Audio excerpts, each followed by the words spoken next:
Yes. The watch has no words on it.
Good evening. I'm Chief Meteorologist Paul Williams. Right now, we are providing some bonus coverage on what's happening right now throughout Sussex County.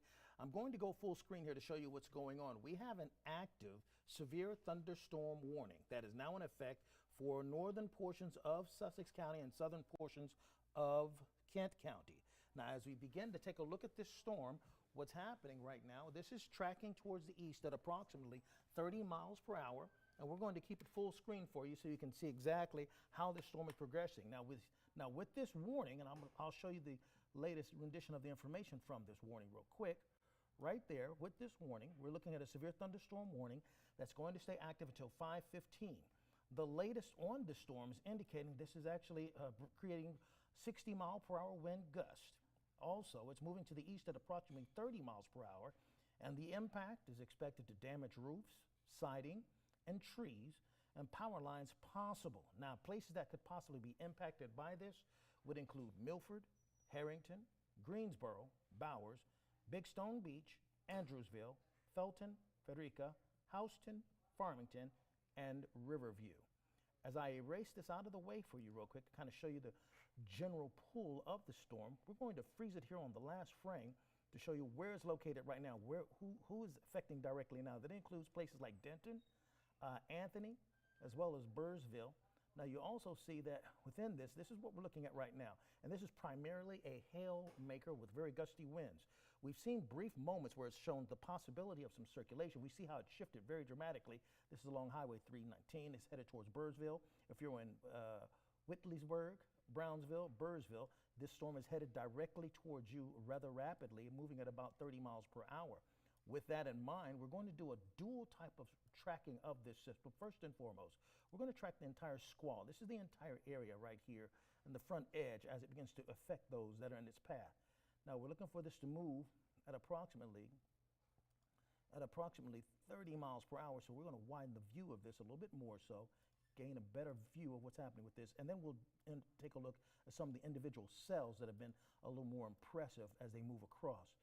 As we slide this over at about 30 miles per hour, and we click and activate our tracking, we are seeing right now that those communities that are in the path of this include the Felton community, which is likely to see this hit their community at about 4:52. And then in addition to that, looking for it to hit the Harrington community at about 4:56. Following that, we expect for these cells, generally speaking, to begin to impact the folks that live in Milford at approximately 5:14, and then Ellendale at 5:19, and then Milton by 5:37. Please keep in mind that this warning that we're taking a look at right now, this warning actually stays active until 5:15. So we anticipate, if this storm indeed stays as cohesive as we anticipate it should do or should stay, that we may have an extension of this warning going into our newscast. And we will switch over to the newscast within 5 minutes of the newscast, just so you'll know that. So this is what we're doing as far as the squall line is concerned. I'm going to erase this out of your way and then show you the general movement, just how fast this is developing and how it's beginning to kind of morph its way across a good portion of the area. Now, as far as the most impactful part of this storm, it's about 18 miles wide, okay? About 18 miles wide. So we're seeing it's going from Mahon down towards America's Corner as far as the amount of as far as the amount of real estate that it's actually affecting for right now. Now we're going to begin to freeze it one more time. We're going to take a look at some of the isolated cells, right? So this particular cell, the most prone and the strongest cell right now is tracking to the east. We're looking for this particular cell to begin to move its way through Hopkins Corners at about 450, Harrington at 501, Houston 508, then pushing through Milford at 517, and following that, we're expecting it to curve over towards Slaughter Beach at about 531. Overall, we have that risk of severe weather staying pretty strong in our neck of the woods for the outlook, because we are looking at it to stay at least at a slight threat with the storm outlook. Now, here's what this is describing for us right now. We are expecting for the threat of severe storms to continue to stay in our area at least until about 8 o'clock. We have an overall general severe thunderstorm watch in effect until 8 o'clock for this evening. I am looking at the lion's share of these storms to really begin to push through primarily before 7 o'clock in our immediate area. And then in addition to that, sliding through. So we have a general severe thunderstorm watch that's in effect in our area. But what we're taking a look at right now specifically is what's happening with this entire cell. Now, the irony here is that we're not looking at much development that's behind it at this particular juncture, which could be good news initially, but please keep in mind that we are going to see some of these storms continue to just refire up pretty instantaneously with little to no provocation. This is the latest look right now, just to kind of reset where we are as we come to 4:45. Right now, we have an active severe thunderstorm warning. We have a severe thunderstorm warning that is in effect until 5:15 for this evening. This is in northwestern Sussex County and Delaware, and then southern Kent County, right along the Sussex and Kent County line is what we're talking about. This storm is moving to the east at about 30 miles per hour. It's radar indicated, and we're looking at a 60-mile-per-hour wind gust that's being associated with this cell as it pushes across our region. Erasing this out of the way and freezing it on the last frame, we get the latest tracking of this right now with this squall line, once again, tracking to the east about 30 miles per hour. The latest movement is indicating that we're going to see it begin to strike the Harrington community at about 4:53. Following that, it looks like it's going to begin to cause some concerns for traffic and possible outages near Milford at about 5:07, and then sliding through Ellendale at about 5:13. Since this is moving directly to the east, we're kind of giving you a head start as far as when the storm is going to show up in your area. Be concerned about the blinding rain that could cause visibility problems as attributed to this, but also something that the National Weather Service actually gave us sort of a preemptive strike on. These storms are supposed to be very heavy rain producers, several waves in a row, and this is just the initial wave that's sliding through. This isn't the end of everything, even if we don't see much development behind it right now. This is simply the genesis of what we anticipate being a significant several waves of showers and thunderstorms that will be coming through our area. Now watch this. As we erase this out of the way and put all of this back into motion, we'll zoom in and say, well, what are the problem areas at this particular moment? Well, the problem areas include Burrsville right now, as we see the heaviest of showers moving through Burrsville, and this is when we're starting to see some evidence of possible hail associated with this system as it begins to cross over into Whitleysburg, Burrsville, and Hickman. Now, watch this as we freeze it on the last frame here. We're looking for the most intense cells right now being felt in areas along Highway 317 and then Melvin Crossroads, Burrsville, and we're starting to see it to begin to impact the folks that live in McNatt Corners, Brownsville, and we anticipate Minners Corners and Vernon being the next communities that are going to be in the crosshairs of this same system. It's producing at least minor hail at this particular point, but we're not seeing it cause a significant problems as far as the wind profile is concerned. I did briefly, I'm going to put this into motion so you can see how quickly it's moving.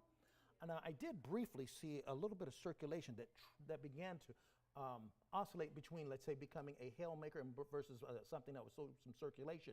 That hasn't really spun up too much. So I don't believe in, crying wolf unless it's really something that designates the concern for possible tornadic activity. But in the interest of being thorough, what I'm going to do, I'm going to change over to the reflectivity that helps us to analyze whether or not this is becoming a more of a menacing threat. And then I'm going to go in here to my analysis and begin to slice through this storm. Now, as I'm slicing through this storm, here's what I want you to keep in mind. If we have a storm in which the red part, the core of the storm, is more than 30,000 feet, then we're talking about a serious storm here that we have to be very mindful of. So, what are we seeing right here? What does this mean? Breaking this down in its simplest terms, here's what we mean. So you see how that storm is indicating that we have a hailstorm with the hail falling out of that marker that we're showing you? That's indicating that we're just still talking about a supercell thunderstorm. Now you see the red part here. Maybe if I can show it to you full screen, it may be a little easier for you to see. Now you see that red shaft, that inner working, let's call that the heart of the cell. That heart of the cell is reaching up to about 20,000 feet. And this is where that 20,000 feet is, but it hasn't reached 30 or 40. Now if this red part, this core, if this core was reaching beyond 30 up to 40,000 feet, we would be dramatic, and we'd be greatly concerned that this was turning into a really powerful supercell thunderstorm that could basically turn the corner at any moment and possibly turn tornadic. It's not at that threshold right now, and I believe it's kind of oscillating, it's ebbing and flowing as far as that kind of strength is concerned. So right now, we're still primarily dealing with a significant rain maker that could bring about some concerns for some flooding in some isolated pockets as this kind of slices through our region. And this is something that we've been kind of tracking with our modeling for a good portion. In fact, I'm going to give you a preview of what we're going to show you for the last 5 minutes of this coverage to kind of show you what we're concerned with as it pertains to the likelihood of some flooding to occur.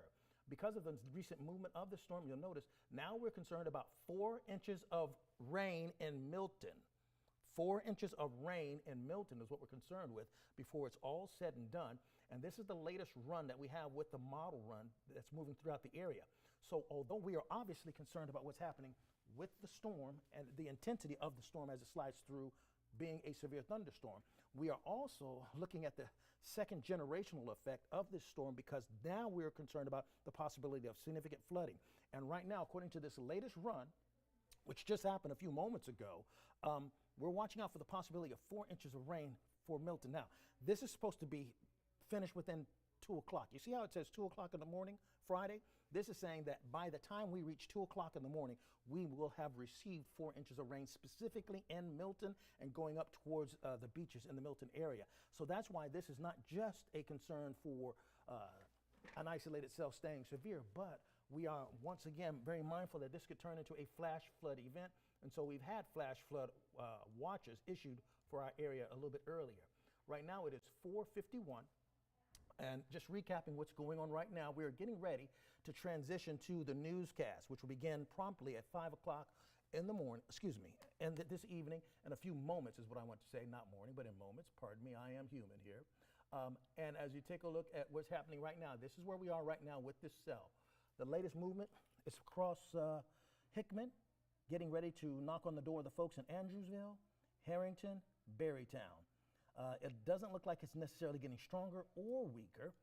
Just kind of reset what the information is giving us as of right now. We're going to once again highlight what's happening with the warning, just as a reminder as to where we are before we transition to our newscast coverage on the television signal.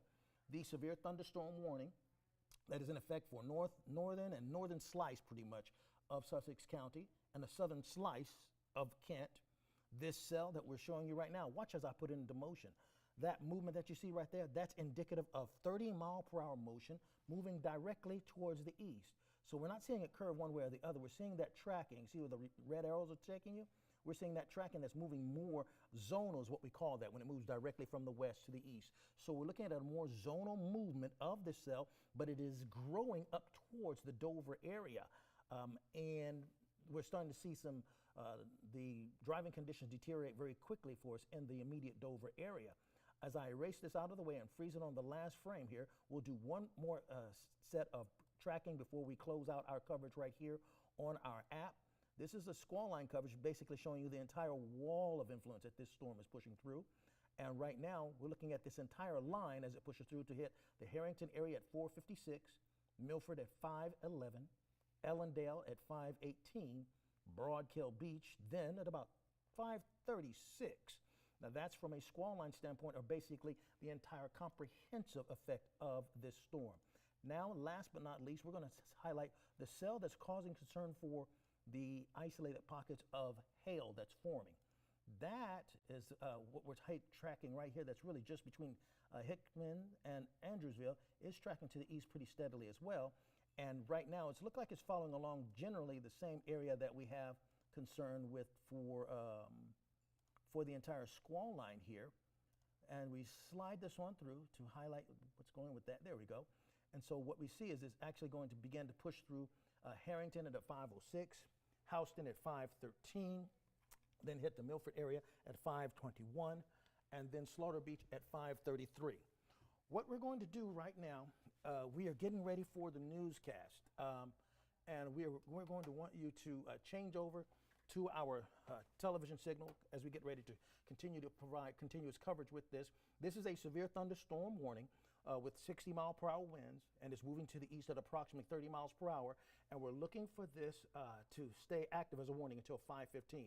Stay tuned and tune in to Coast TV News immediately as we're going to continue our coverage live and track what's going on with this storm. I'm Chief Meteorologist Paul Williams. Thank you for joining us for this special bonus coverage.